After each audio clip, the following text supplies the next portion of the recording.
Mideast foreign policy front and center as the United Nations General Assembly wraps up in New York. President Trump pushing hard for a deal to end the war in Gaza. We've had some really good talks today on Gaza with both the Middle East representatives and kings and all of the top leaders in the Middle East. And we had also a very good conversation with Bibi Netanyahu, trying to get the hostages back. We want to have peace in that region. This as there is global pressure on Israel, and it is intensifying with not only several key U.S. allies, including the U.K., Canada, France, and Australia, throwing their weight behind the creation of a Palestinian state. But now a staggering 46 House Democrats sent a letter pressuring the White House to recognize a two-state solution, writing this, quote, just as the lives of Palestinians must be immediately protected, so too must their rights as a people and nation urgently be acknowledged and upheld. Joining me now is House Foreign Affairs Committee Chairman Brian Mast. Mr. Chairman, thanks very much for being here this weekend. You served in the Israeli military. You served for America. Your response to this letter to President Trump and the Secretary of State, Marco Rubio, from these Democrats. So when they say they want to make a state, that means they want to make a country out of Palestinians, out of the area of Gaza and maybe the West Bank. So you have to beg the question, who do they send that letter to? Which government? Which Palestinian government would that be? Would they send it to Hamas? Would that be the government? Would it be another terrorist organization like Palestinian Islamic Jihad or Al-Aqsa Martyrs Brigade or Lion's Den or Fatah? Who do they actually send that to? And you have to recognize that if they made a state out of them, the United States of America and pretty much every country would immediately have to label them a state sponsor of terror. It's so nonsensical. And you put this on the backdrop of the United Nations, and I think there's an important point to bring up there.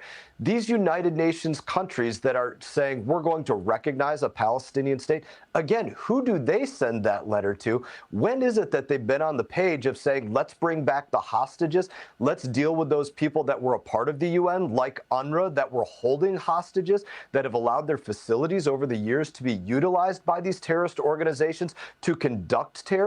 The UN has been wholly complicit in bringing about what October 7 was and where we are at today.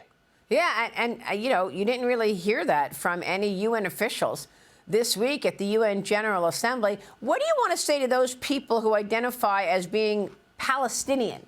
Where is their home? Look, you go and you say, number one, we're not going to make a country out of terrorists. Just indiscriminate killing of Israelis for nothing more than being Jews. That's what goes on constantly. And anything that is done to justify this, I always see it under the lens of they are trying to justify why they killed Jews previously and why they're going to kill Jews in the future. Let me switch gears. Earlier this week, 4 Russian warplanes were detected flying off the coast of Alaska. This is the latest in a series of flights by Russian aircraft seen by many as a test of U.S. and NATO preparedness. President Trump delivered a new message to Russian President Vladimir Putin this week over the ongoing war in Ukraine. Watch this. I'm very disappointed in Putin.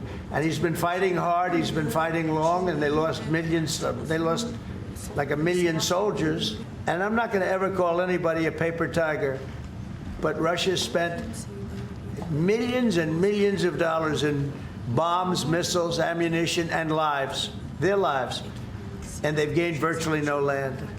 I think it's time to stop. I really do. Your thoughts, Congressman?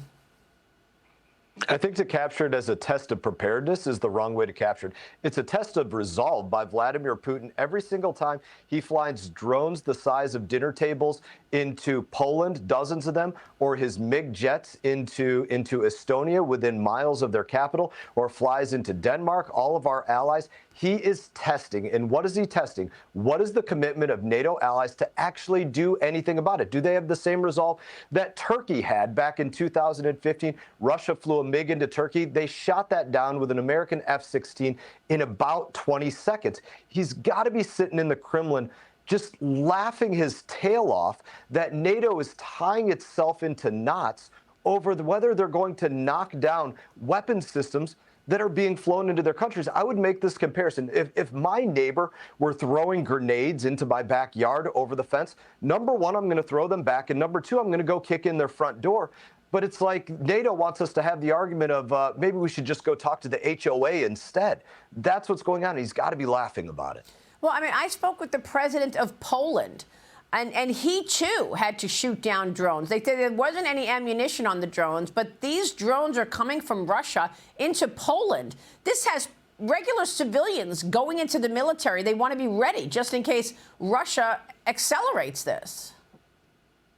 Every time that happens, it is a test. And the test has been failed because, number one, if they weren't shot down immediately, that is a failure of the test. Number two, if the response is we're going to invoke a NATO Article 4, which is really nothing more than NATO coming together and saying they're going to have a conversation, that's a failure of the test. If the response is anything other than we are knocking it down immediately, it's a failure to the test. And of course, we can anticipate what Putin says, and he did say this to Denmark. He did say it in response to what the president said. If you do that, if you shoot down the weapon systems that I'm flying into your sovereign countries, I consider that an act of war. That's what Putin said about. That's what he says about everything. If you do it, I consider it an act of war. It's the game of chicken that he always calculates he will win because he assumes we'll believe it's a thermonuclear act of war. Well, look, you and your colleagues were able to get the $150 billion in Department of War, Defense, and the ICE deportation funding in the One Big Beautiful Bill. But Democrats want more spending on the Affordable Care Act money.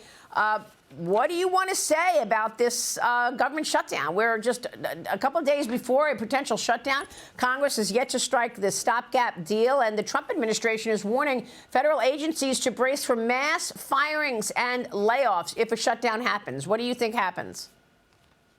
Let's look at two fronts of that. So number one, what do Democrats want? They're saying it's all about health care. That health care fight isn't even coming up for a number of months. So that's not what it's all about. It's really all about pork. They're upset about all the pork that we've cut out of the government. Transgender job fairs and transgender drag shows and operas and musicals. Those are things that I work to cut on the foreign affairs space.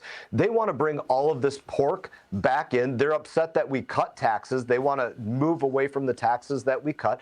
And they want to make sure that they use this CR, this opportunity to fund the government, as the time and place to have that battle. Now, as it relates to whether there will be mass firings, every time that there's a government shutdown, what happens is these agencies will say, well, we're going to release all non-essential workers, and we're only going to keep the essential workers on. If you're releasing people that are categorized as non-essential, that's really going to beg the question, what are they doing there in the first place? Yeah, are they essential? Congressman, it's great to see you. Mr. Chairman, thank you. Thank you.